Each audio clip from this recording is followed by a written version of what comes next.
नागपुर अधिवेशन 26 दिसंबर से 31 दिसंबर 1920 तक कांग्रेस का वार्षिक अधिवेशन नागपुर में हुआ, जिसकी अध्यक्षता विजय राघवाचार्य ने की। और इस अधिवेशन तक देश में जबरदस्त तनाव और आक्रोश फैल गया और इस अधिवेशन में असहयोग के प्रस्ताव को दोहराया गया और गांधी जी ने असहयोग आंदोलन का उद्देश्य स्पष्ट करते हुए कहा कि हमें चाहिए कि हम सच्चे दिल से असहयोग कार्यक्रम जो उसको पूरा करें और विदेशी तानाशाही सरकार को पूरी तरह से ठप कर दें और उसे स्वराज्य की मांग स्वीकारने पर विवश करें। और आइए आज हम ये निश्चय करें कि तिलक की पहली पुण्यतिथि स्वतंत्र भारत में मनाई जाए। और आश्चर्य की बात यह रही कि नागपुर अधिवेशन में असहयोग संबंधी प्रस्ताव सर्वसम्मति जो उससे पास कर लिए गए, जबकि कलकत्ता में अनेक प्रमुख नेताओं ने इसका विरोध भी किया और नागपुर में चित्तरंजन दास ने इस प्रस्ताव को पेश किया और लाजपत राय यानी कि लाला लाजपत राय ने उसका समर्थन किया। और इस बार प्रस्ताव के कार्यक्रम के अंत में एक धारा जोड़ दी गई और संकेत किया गया कि अगर जरूरत पड़ी तो कर देने से इनकार किया जा सकता है। और प्रस्ताव के अंत में यह भी कहा गया और क्योंकि असहयोग को अनुशासन और आत्मत्याग के साधन के रूप में पेश किया गया है, जिसके बिना कोई राष्ट्र सच्ची उन्नति नहीं कर सकता, क्योंकि असहयोग के सबसे पहले दौरे में ही हर स्त्री या पुरुष तथा बालक को इस प्रकार के अनुशासन और आत्मत्याग का अवसर मिलना चाहिए। और ये कांग्रेस सलाह देती है कि बड़े पैमाने पर स्वदेशी वस्त्रों को अपनाया जाए और क्योंकि भारतीय श्रम तथा प्रबंध से चलने वाली भारत की वर्तमान मिलें देश की आवश्यकताओं के लिए पर्याप्त सूत और कपड़ा तैयार नहीं कर सकती और न ही इस बात की कोई संभावना है कि वह लंबे समय तक कर सके। और ये कांग्रेस सलाह देती है कि हर एक घर में हाथ की कताई को फिर से और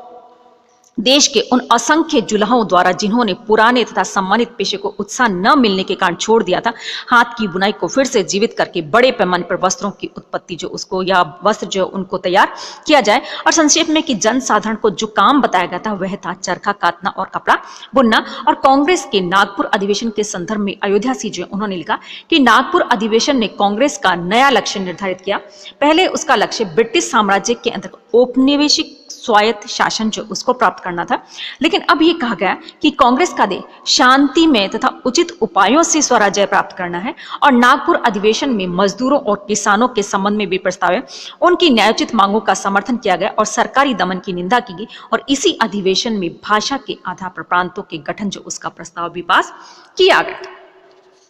अगली बात आती कि आंदोलन की प्रगति किस प्रकार से हुई थी कि असहयोग का कार्यक्रम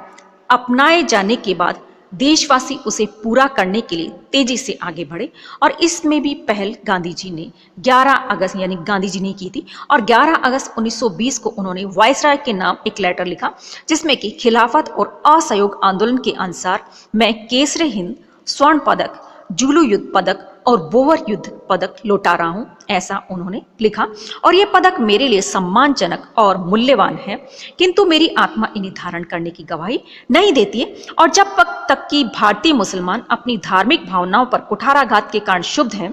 सम्राट की सरकार का रवैया खिलाफत के प्रति अन्यायपूर्ण और अनैतिक है, साथ ही पंजाब की भूलों और डायर के कुकृत्य के प्रति सरकार की उदासीनता के कारण मैं अब सरकार से सहयोग करने में असमर्थ हूं। तो इस प्रकार से एक महात्मा गांधी जो है उन्होंने वायसराय जो उसको चिट्ठी लिखी और उसमें ये कह दिया कि मैं जितने भी मेरे को मान सम्मान पद दिए गए हैं जो उन सबको लौटा रहा हूं, और जो आप लोगों ने भूले की है इसके खिलाफत के मामले में और पंजाब के मामले में, तो उसकी वजह से मैं आपको असहयोग कर रहे हैं। और इस क्रम में रविन्द्रनाथ टैगोर ने सर की उपाधि जो उसको भी लौटा दिया और अनेक अन्य लोग जो थे उनको भी जिस जिस प्रकार के खिताब या उपाधियां मिली थी उन्होंने लौटाना शुरू कर दिया। और गांधी जी और अली बंधुओं ने देश भर में दौरे किए, जगह जगह सार्वजनिक सभाएं की, स्थानीय लोगों से उन्होंने संपर्क किए और उन्हें असहयोग के लिए समर्थन देने को कहा, यानी कि जनता को इस बात के लिए जागरूक कर दिया कि वो असहयोग जो उसमें समर्थन करे। और आंदोलन धीरे धीरे तेज होता गया। चित्तरंजन दास, मोतीलाल नेहरू, राजेंद्र प्रसाद, जवाहरलाल नेहरू, विठल भाई और वल्लभ भाई पटेल जैसे जो थे लोग जो थे उन्होंने भी कहा था कि अपनी वकालत छोड़ दी। और अनेक अन्य वकील जो थे उन्होंने भी उनका अनुसरण करते हुए वकालत जो उसको छोड़ दिया। इसी प्रकार से सरकारी स्कूल और न्यायालयों का भी बहिष्कार होने लगा। काशी विद्यापीठ है, जैसे बिहार विद्यापीठ है, तिलक महाराष्ट्र विद्यापीठ है, इसके अलावा राष्ट्रीय कॉलेज, लाहौर, जामा मिलिया इस्लामिया, दिल्ली जैसे राष्ट्रीय विश्वविद्यालय जो उनकी स्थापना की गई। इसके अलावा सेठ जमुना लाल बजाज ने उन वकीलों जिन्होंने अपनी वकालत छोड़ी थी उनके गुजारे के लिए कहा जाता है कि 1 लाख रुपए भी दिया था, जिन्होंने अपनी वकालत छोड़कर असहयोग आंदोलन जो उसमें भाग लिया था। जब ड्यूक ऑफ कनाट 1919 के सुधारों का उद्घाटन करने आया तो हड़तालों से कहा जाता है कि उसका स्वागत किया गया और विदेशी कपड़ों की जगह होलियां जलाई गई और हजारों चरखे जो उनको चालू किया गया। और आंदोलन के ज्वर ने संभवतः गांधी जी को भी प्रभावित किया और उन्होंने सितंबर 1921 में एक सम्मेलन में कहा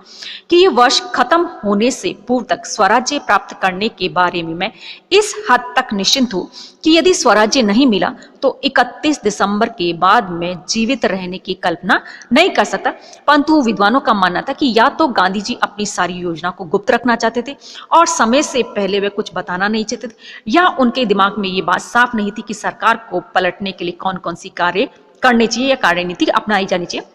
जवाहरलाल नेहरू ने भी यही बात स्वीकारी कि हमारे अधिकांश नेताओं की निगाह में स्वराज्य का अर्थ स्वतंत्रता से कोई काफी छोटी चीज है। दिलचस्प बात यह है कि गांधी जी खुद भी इस प्रश्न पर साफ नहीं थे और वे दूसरों को कोई स्पष्ट समझ बनाने के लिए प्रोत्साहित नहीं करते थे। तथापि गांधी जी का उपयुक्त कथन भारतीय जनता के एक प्रकार का उत्साह पैदा करने वाला था और करोड़ों लोगों ने उनकी बात का विश्वास किया और बड़े से बड़ा बलिदान करने को भी तैयार थे। परंतु कोई यह नहीं जानता था कि किस रास्ते से 1 साल के अंदर स्वराज्य आ जाएगा। जो भी रास्ता रहा हो, 1921 के अंत तक आंदोलन चरम शिखर पर पहुंच गया और ऐसे अवसर पर ब्रिटिश सरकार ने युवराज प्रिंस ऑफ वेल्स को भारत भेजा और 17 नवंबर 1921 को युवराज बंबई पहुंचे और ब्रिटिश अधिकारियों ने उनके शाही स्वागत की तैयारी की, लेकिन बंबई की जनता ने उनका स्वागत हड़ताल और विरोध प्रदर्शन जो उनसे किया, जिनमें मजदूरों ने बड़ी संख्या में हिस्सा लिया और सरकारी आंकड़ों के अनुसार इसे दबाने में पुलिस और सेना के 30 लोगों की जानें ली और 200 से ज्यादा लोग जो थे उनको गिरफ्तार किया गया। इसके बाद में युवराज जहां भी गया वहीं भारतवासियों ने उनका स्वागत हड़ताल से किया और 24 दिसंबर को प्रिंस ऑफ वेल्स कलकत्ता पहुंच रहे थे, परंतु कलकत्ता उस समय आम हड़ताल की प्रयोगशाला बना हुआ था और ब्रिटिश सरकार गिरफ्तारियों में व्यस्त थी और सरकार ने घबराकर श्रीमती दास और दास की विधवा बहन और उनकी भतीजी को गिरफ्तार कर लिया और इससे तहलका मच गया और हजारों की संख्या में भारतीय महिलाएं भी इस आंदोलन जो उसमें सक्रिय हो गई। परंतु गांधी जी का इन प्रदर्शनों के प्रति रुख जो था वो बिल्कुल अलग था कि बंबई की घटनाओं के लिए गांधी जी ने 5 दिन का उपवास कर प्रायश्चित किया और कांग्रेस वर्किंग कमेटी से मांग की कि बंबई की घटनाओं के कारण आंदोलन को वापस लेने के प्रश्न पर विचार करना चाहिए और वर्किंग कमेटी ने इस परिस्थिति पर विचार किया और उसने सब कांग्रेस कमेटियों को पूर्ण अहिंसा का वातावरण कायम करने का आदेश दिया और दुर्भाग्यवश केरल में एक दुर्घटना हो गई। फरवरी 1921 में केरल में असहयोग आंदोलन जोरों पर था, तभी केरल की मोपला जाति ने विद्रोह कर दिया और ब्रिटिश सरकार इस आंदोलन को कुचलने के लिए हर कोशिश कर रही थी और विद्रोह को दबाने के लिए जब सरकार ने सख्त कदम उठाया तब मोपलाओं ने शस्त्र विद्रोह कर दिया और बंदूक के खिलाफ तलवार और भाले लेकर वे गुरिल्ला युद्ध करने लगे और सरकार को विवश होकर सेना बुलानी पड़ी। और वैसे इन घटनाओं के लिए मालाबार की दयनीय आर्थिक स्थिति जिम्मेदार थी, परंतु इस विद्रोह ने बाद में सांप्रदायिक दंगे जो उनका रूप ले लिया और मोपलाए ने हिंदुओं को मार डाला और मुसलमानों ने इस धर्म से संबंध कर उसकी तारीफ की और इस पर हिंदुओं में आक्रोश पैदा हुआ और हिंदुओं ने धर्म संकट में है का नारा लगाया और इससे हिंदू और मुसलमान जो थे उनमें एक प्रकार से तनाव होने लग गया। वस्तुतः ये एक ऐसी दुर्घटना थी जिसने असहयोग आंदोलन और खिलाफत आंदोलन के आपसी सहयोग जो है उसकी एकता जो उसको बहुत बड़ा गहरा आघात पहुंचा था। फिर भी कहा जाता है कि देश के अन्य भाग जो उसमें आंदोलन जारी रहा और उधर सरकार ने अपना दम चक्र जो है वो भी तेज रखा और हजारों स्वयं से गिरफ्तार कर लिए गए और अनेक नेताओं को भी गिरफ्तार किया गया और 14 सितंबर 1921 को मोहम्मद अली को गिरफ्तार कर लिया और कुछ दिनों बाद में मौलाना शौकत अली को पकड़ लिया गया। फिर मोतीलाल नेहरू को, लाला लाजपत राय, किशलू, चित्तरंजन आदि सभी को गिरफ्तार कर लिया और चित्तरंजन दास ने अपनी गिरफ्तारी से पूर्व देशवासियों को संदेश दिया था कि मेरी कलाइयों में हथकड़ियां और पैरों में लोहे की बेड़ियां जकड़ी है, गुलामी का कष्ट असह्य है, सारा भारत एक विशाल कारागार है और कांग्रेस के कार्य को अवश्य चालू रखना है। मैं चाहे कैद में रहूं या बाहर, इससे कोई फर्क नहीं पड़ता, मेरे मरने जीने से भी कोई फर्क नहीं पड़ता। वास्तव में दास का कहना बिल्कुल सही साबित था कि 1921 के अंत तक लगभग 20,000 राजनीतिक कार्यकर्ता जो थे उनको जेल में बंद कर दिया और वह संख्या 1922 के आरंभ में 30,000 हो गई और दिसंबर 1921 में मालवीय के नेतृत्व में एक शिष्टमंडल वायसराय से मिला और दोनों पक्षों में समझौता वार्ता हुई, परंतु इसका कोई भी परिणाम नहीं निकला था। तो इस प्रकार से ये महात्मा गांधी जो है उनके द्वारा इस आंदोलन जो उसको बहुत तीव्र किया गया था। लेकिन ये जो घटनाएं घटी जगह जगह पर, हिंदू और मुसलमान जो इनके बीच में झगड़ा हुआ या फिर ये गोलाबारी हुई, जिसकी वजह से महात्मा गांधी जो उन्होंने इस आंदोलन जो उसको स्थगित करने के बारे में सोचना शुरू कर दिया था।